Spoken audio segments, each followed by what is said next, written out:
Ang nakaraan na mula sa Season 1 Part 11 ng Hari ng Karahasan. Nagtagumpay si Rokon sa pagsakop ng buong bayan ng Cradle of the Dead pero may kasunod agad siyang laban na naganap sa bayan na yun. At nagpakita ulit si Odin kung saan napanood niya ng buo ang laban ni Rokon kaya ngayon ay nagtataka na siya sa totoong pagkakakilanlan ng Berserker na pinanood niya. Mga boss, gusto ko lang kayong pasalamatan sa panunood ng mga video ko kaya i-click nyo na ang subscribe at like button, at i-share nyo na rin ang video sa mga kakilala nyo. Kabanata 86. Ligtas na nakabalik si Rokon sa syudad ng Crossroad. Pero dahil sa epekto ng paggamit niya ng Berserk at ng mga natamo niyang sugat ay uminom agad siya ng potion. Ipinalabas niya agad ang video ng laban nila ni Yarrow sa YouTube na nakapagtala agad ng 1,000,000 views. Natapos na rin ang mga epekto ng Berserk kaya ngayon ay nag-inat na si Rokon ng balikat niya. At ngumiti na parang wala lang sa kanya ang laban nila ni Yarrow at sinabing pupunta na siya para tapusin ang susunod niyang quest. Dumiretso na si Rokon sa asosasyon ng sangkatauhan na nasa Crossroad. Kung saan ibinigay na agad ng matanda ang panibagong quest ni Rokon na On Blood and Magic kung saan kailangan niyang kumuha ng 44 na dugo ng halimaw at ang magiging gantimpala niya ay ang katibayan na nanggaling mismo sa Council ng Kensington. Inisip ni Rokon na sa wakas ay nakuha niya na ang quest na ito sapagkat ito na ang huling racist quest na pwede niyang makuha sa pangatlong syudad na Crossroad. Pero hindi lang pala ganun kasimple ang quest na ibinigay sa kanya dahil kailangan niyang kumuha ng 44 na dugo sa 44 na magkakaibang mga halimaw at dapat ay mas mataas pa sa level 160 ang mga level nila. Mas lalo pa at may tig 20 halimaw lamang na mas mataas sa level 160 sa bawat kampo. Kaya kailangan pa ni Rokon na pumaslang ng mga espesyal na NPC at mga manlalaro na iba ang race nila. Pero pinitik niya lang ang mga daliri niya dahil ngayon ay may nainip na naman siyang panibagong ideya. Samantalang makikita pa rin ang matanda sa tabi niya at pinapaalis na siya dahil inaantok na raw ito. Pumunta na si Rokon sa Forest of the Blind at may panibagong mukha na naman siya habang pumapaslang ng mga halimaw. Hanggang sa tuwang-tuwa siya na mangiyak-ngiyak na dahil pagkatapos ng ilang oras na pag-grind niya ay nakuha niya na ang dugo ng rock mole. Ipinahayag ng sistema na iisa pa lang pala sa kabuuan ng 44 na dugo ang nakukolekta niya, kaya parang aalis na ang kaluluwa ni Rokon sa katawan niya at tatawid na sa kabilang buhay. Pero wala nang oras si Rokon para magreklamo kaya pumunta na siya sa susunod niyang pagkukunan ng dugo. Sa araw ay abala si Rokon na mangaso ng dugo ng mga halimaw. Habang sa gabi naman ay para mabilis na umabot ng level 160 ang mga bibiktimahin niyang manlalaro na miyembro ng Black Dragon ay abala siyang nagbibigay ng impormasyon tungkol sa mga lugar na pwedeng puntahan ng mga manlalaro para mangaso. Sa kalagitnaan pa ng mga ginagawa niyang ito ay kumukumpleto pa siya ng mga sub-quests para sa ibang races. Pagkatapos ng ilang araw ng magulo niyang schedule, ay tuwang-tuwa na si Rokon na nagpapawis sapagkat natapos na siya sa pag-grind niya. Hanggang sa may nakita siyang balita na galing sa mga manlalaro na miyembro ng kampo ng Black Dragon. Naglabas pala ng bagong video ang mga manlalaro kung saan hinahamon nila si Rokon dahil naging level 160 na sila. Kaya ang natitirang problema na lang ng pagmumukha na ito ay kung paano palabasin at hulihin ang mga manlalaro na level 160. Sapagkat pagkatapos paslangin ni Rokon ang leader ng garrison ng Ashtown na si Yarrow ay mas lalo lang siyang iniiwasan ng mga manlalaro dahil sa takot. Hanggang sa dahil lang sa nakita niyang video na tungkol sa paggawa ng panakot ng ibon, ay nakagawa na lang siya ng malagim na ngiti at nakakapangilabot na tingin dahil may magaling na ideya siyang naisip. Ngayon ay makikita ng nakatayo si Rokon mag-isa sa bundok na natatanaw ang buong Red Moon Forest na nasasakupan ng kampo ng Black Dragon. Tumawag si Rokon ng tinderong NPC. Tinapunan niya ito ng damit. At inumpisahan na ni Rokon ang pagmoleste niya sa tindero para hindi magsuspetya ang mga manlalaro ng Black Dragon. Ngayon ay nagmumukha ng malagim ang tindero na NPC na may pulang mga mata at hindi mamukhaan na mukha. Sa parehong oras sa syudad ng Ashtown, may binabasang panibagong balita ang mga manlalaro. Nakasaad sa balitang ito na may lihim na tindahan na malapit sa Ashtown, at ang lugar ay ang Red Moon Forest. Pero nakakapangilabot ng ngiti na nagkukulay pula ang mata ni Rokon habang hinihintay ang kanyang mga biktima. Kabanata 87. May mga manlalaro na nga ang pumunta sa kasuspe-suspetsang tindero na NPC. At nanginginig na lang sila sa gulat dahil nakita nila ang mga kumikinang na magagandang mga kagamitan. Kaya tinawag na nila ang mga kasamahan nila na parte ng angkan nila. Tiningnan din ng mga kasamahan nila ang mga binebentang kagamitan ng NPC at hindi rin sila makapaniwala sa nakikita nila. Nung nagmamayabang na ang isa na magiging kasing lakas na nila si Rokon ay may tumapik sa likod niya.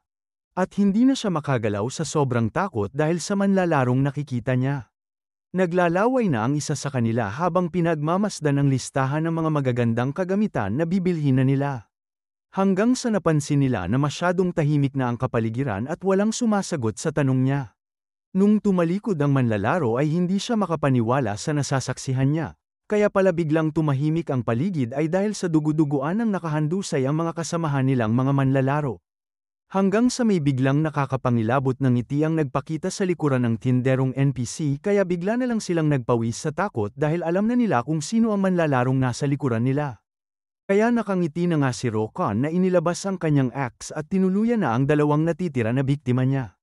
Isa-isa na ngang ipinahayag ng sistema ang dugo ng mga halimaw na nakolekta ni Rokon.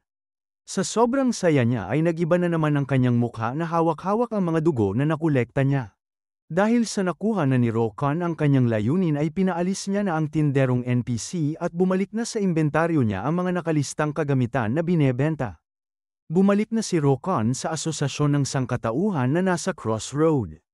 At iniabot na sa kanya ang gantimpala niyang katibayan na galing sa Council ng Kensington. Nagpaalam na nga si Rokon at ang matanda sa isa't isa. Dahil sa tapos na si Rokon sa lahat ng race quests na nasa pangatlong syudad ay panahon na ngayon para pumunta sa pang-apat na syudad na tinatawag na center. Pero kahit na alam ni Rokon na walang paghihigpit para makarating sa center, ay alam niyang kapag nagumpisa na siya maglakbay papunta doon ay may mga nakakatakot na mga nilalang na nasa malalim na dagat ang pipigil sa paglalakbay niya. Kaya napagdesisyonan ni Rokon na pumunta muna doon. Ngayon ay may kasama na siyang dalawang gnomes na tinawag niya para tulungan siya sa kanyang pag-iimbestiga sa ruins na nasa timog kanluran ng Crossroad.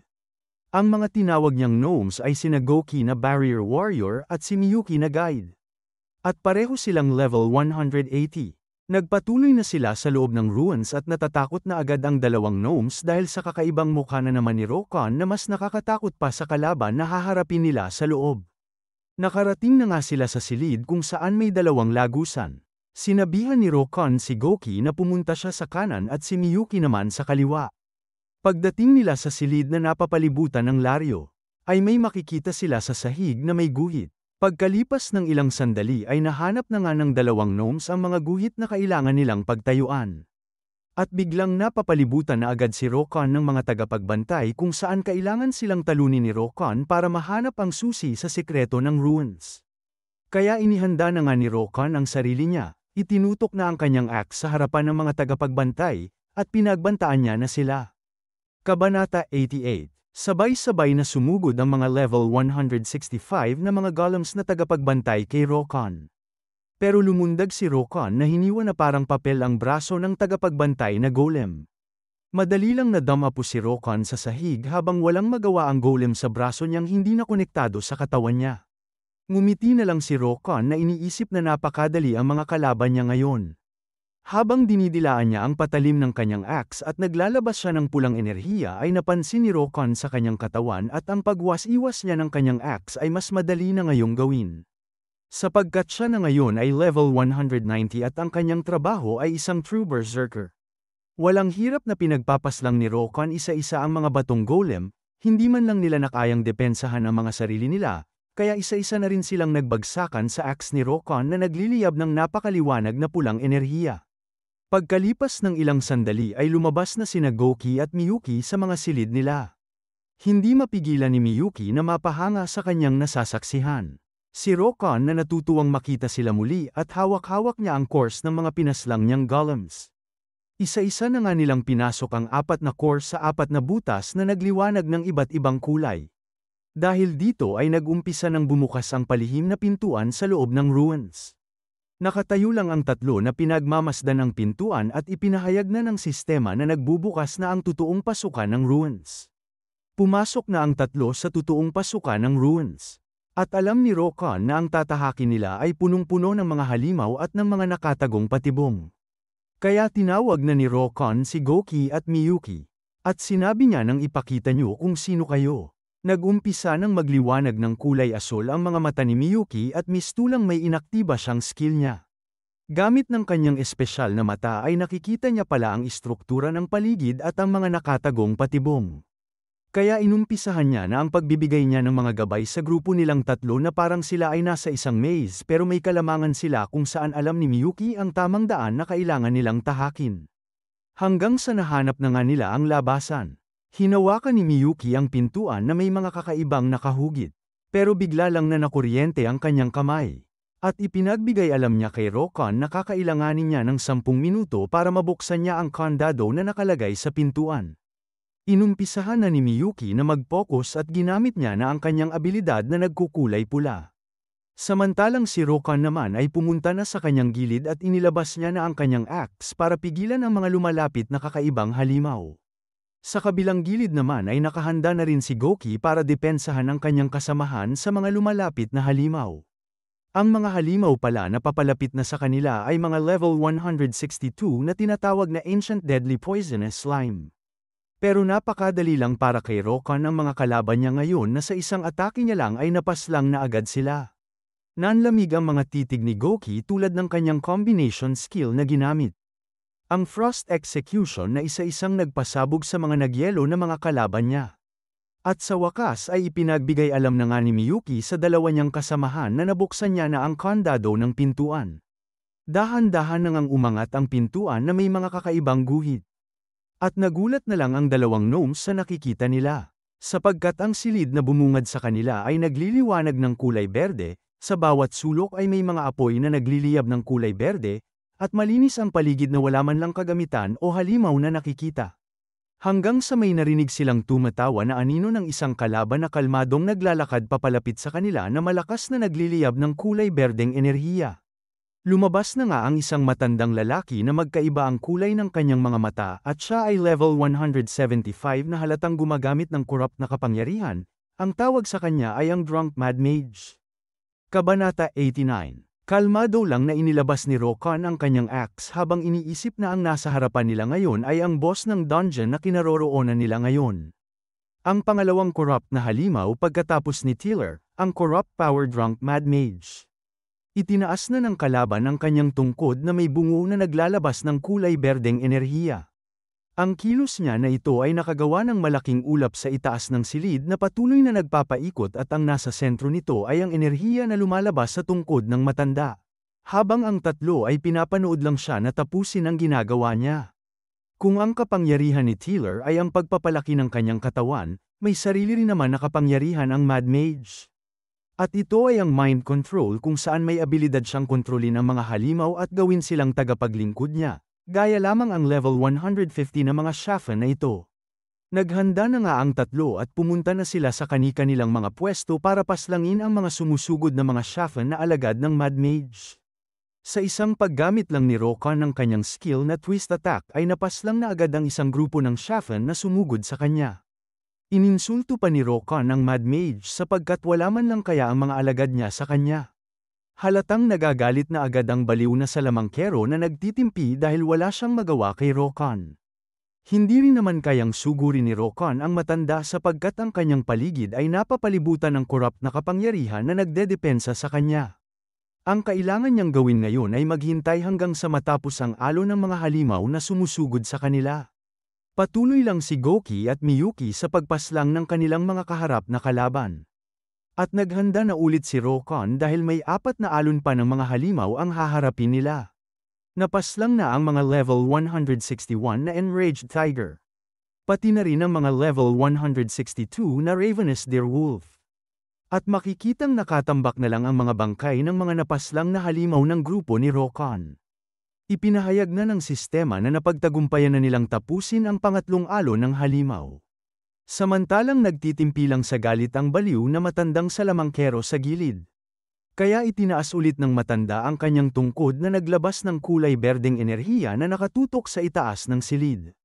At lumabas ang level 172 na half-elf at ang level 172 rin na orc, Parehong kinokontrol ng matanda ang dalawa sa pamamagitan ng corrupt na kapangyarihan niya. Walang problemang inihanda lang ni Rokan ang sarili niya at inutusan niya ang dalawang gnomes na harapin nila ang half-elf kaya siya na ang bahala sa orc. Nauna na ngang umatake ang nakangiting half-elf na kulay bioleta ang katawan na ginamit ang kanyang buhok. Nauna rin na umatake ang orc na ginamit niya ang kanyang kanang kamao para suntukin si Rokan, pero madali lang na dinipensahan ni Rokan ang atake ng kalaban niya. At ginamit din ni Goki ang kanyang kalasag para depensahan ang atake ng half-elf laban sa kanilang dalawa ni Miyuki. Tumalikod lang si Rokan at inihanda ang kanyang atake na layunin niyang sipain ang tiyan ng malaking orc na kaharap niya na hindi nakapagpigil na dumura ng maraming dugo dahil sa sipa ni Rokan. Biglang naging dugo na lang ang kalaban ni Rokan dahil sa sunod na atake niya. Ang kanyang katawan ay walang kasugat-sugat, ang kanyang mata ay nagliliwanag ng kulay pula, pati na rin ang kanyang braso na nababalutan ng pulang kuryente dahil ginamit ni Rokan ang kanyang skill na strike sa kanyang kamao. Ipinahayag na nga ng sistema na napaslangan ang orc na nakokontrol ng corrupt na kapangyarihan. Sa kabilang dako naman ay nasa depensa ang dalawang gnomes dahil sa atake ng half-elf na ginagamit ang kanyang buhok para umatake. Hanggang sa sabay na ginamit ng dalawa ang kanilang combination skill. Nagyayelo ang espada ni Goki na ginamit ang Frost Execution, at nagliliyab naman ng apoy ang espada ni Miyuki na ginamit ang Blazing Execution. Sabay nilang inatake ang half-elf na walang magawa kundi sumigaw na lang. Nakagawa ng malaking pagsabog ang atake ng dalawa na pinaghalo ng nakakatunaw na apoy at ng nakakapanginig na yelo, kaya sa huli ay napaslang nila ang half-elf na nakokontrol ng corrupt na kapangyarihan. Nabasag na nga ang corrupt na kapangyarihan na pumoprotekta sa Mad Mage.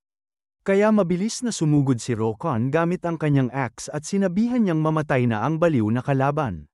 Pero kalmado lang ang matanda na itinutok ang tungkod niya kay Rokan na naglalabas ng itim na enerhiya at ang sunod niyang sambit ay Light of Annihilation.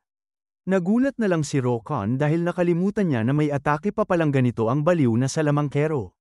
Nag-aktiba na nga ang skill ng matanda kung saan naglabas ng makapangyarihang enerhiya na napapalibutan ng itim na kuryente na galing sa kanyang tungkod.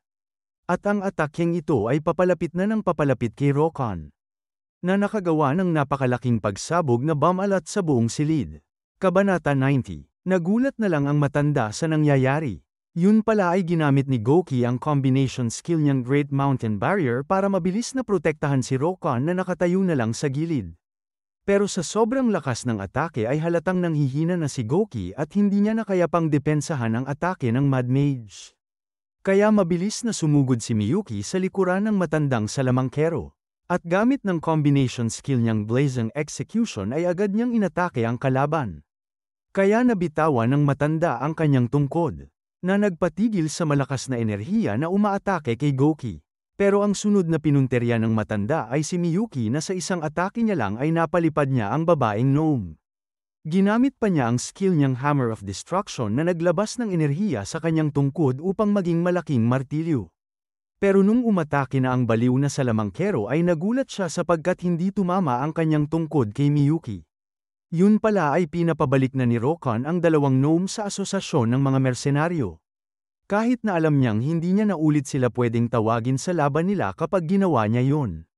Nagpasalamat na lang si Rokan sa dalawa niyang kasamahan at sinigurado niya sa kanila na siya na ang tatapos mag-isa sa Mad Mage. Kapansin-pansin na unti-unti nang nawawala ang katawan ng dalawang gnomes at nagpaalam na sila kay Rokan. Mabilis na naging ilaw na lang ang dalawa na bumalik sa kanilang asosasyon, habang nakatutok pa rin ang axe ni Rokan sa matandang salamangkero. Ang matanda pa ang sumugod gamit ng kanyang tungkod na ginawa niyang martilyo. At nagbanggaan na nga ang armas ng dalawa na nakagawa ng mga maliliit na kislap. Pero nanghihina na agad ang Mad Mage sapagkat parang malaking matigas na pader ang kaharap niya ngayon na nakatitig pababa sa kanya na kulay pula ang mga mata. Tinawag lang ni Rokan na kalbo ang kanyang kaharap, nakangiti na nanliliit sa kanyang kalaban, at pinagbantaan niya pa ang matanda sapagkat kailangan niya ang kooperasyon niya.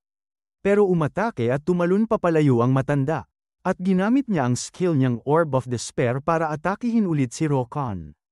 Nakagawa ng malaking pagsabog ang atake niya at hindi na makita si Rokan. Tumawa na lang ang matanda na nagmamayabang sapagkat ganun niya lang daw kadali na pinaslang si Rokan. Pero hindi niya inaasahan na susulpot si Rokan sa likuran niya, nagliliyab ng kulay pula ang mata, at nakahanda na ang kanyang kamao. Lumingon ng matanda sa likuran niya na nagpapawis. At basag at duguan ang kanyang mukha na tumalsik ng dugo noong sinuntok ito ni Rokon. Inihanda pa ni Rokon ang kanyang kamay at sinabing para kay Goki at Miyuki ang atakeng ito. Sinuntok niya ang tiyan ng Mad Mage na nakagawa pa ng malakas na pagkapinsala sa likuran nito. Hindi pa tapos si Rokon sa kanyang atake kung saan tinalian niya ang leeg ng baliw na salamangkero at sinubsob ang ulo nito sa sahig. Pinagsusuntok ni Rokon gamit ng kamao niyang nagliliwanag ng kulay pula ang pagmumukha ng matanda. At binalibag pa niya ulit ito, hanggang sa napagdesisyonan na ng Mad Mage na pasabugin ang sarili niya at balak pa niyang isama si Rokon sa pagsabog. Pinasabog niya na nga ang sarili niya at nabalot ng kulay berdeng usok ang buong silid. Pero ligtas si Rokon na nakangiti pa sapagkat ginamit niya pala ang skill niyang Berserk para hindi mapaslang sa pagsabog na ginawa ng Mad Mage. At natutuwa pa siyang pinulot ang gantimpala niya na bulang naglalaman ng corrupt na kapangyarihan. Ang bulang ito ay isa palang lihim na gamit na pwede lang makuha sa Mad Mage, at ito ay tinatawag na Tainted Power Orb. Hindi ito pwedeng makuha sa pangkaraniwan na paraan na pagpaslang sa Mad Mage, kundi pwede lang na makuha ito kapag pinasabog mismo ng Mad Mage ang katawan niya. Bumalik na nga si Rokon sa crossroad, at dumiretso siya sa pangunahing himpilan ng garrison.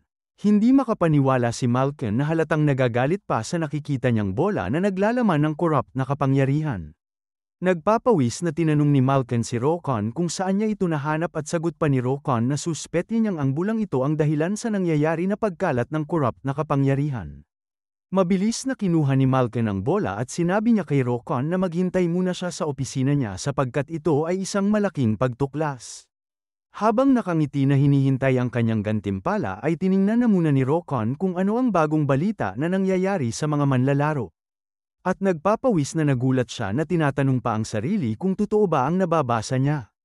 Ang balitang may mga manlalaro na ang inumpisahan nila ang paglalakbay nila sa karagatan para makapunta sa pang-apat na syudad. Sa sobrang gulat at galit ni Rokon sa kanyang nababasa ay napamura na lang siya na hindi makapaniwalang may mas naunang mga manlalaro ang naglakbay na papunta sa pang-apat na syudad. Mauunahan na kaya talaga si Rokon ng ibang manlalaro na makapunta sa pang-apat na syudad? O makakaisip na naman kaya siya ng kakaibang ideya para mas mabilis siyang makapunta sa pang-apat na syudad? May nagkalat kaya ng impormasyon sa mga manlalarong nauna nang naglakbay kaysa sa kanya? Abangan bukas o sa mga susunod na araw para malaman mo ang mga sagot sa mga katanungan na ito. I-click mo na ang subscribe at like button pati na rin ang notification bell para lagi kang updated sa kwento ng Hari ng Karahasan.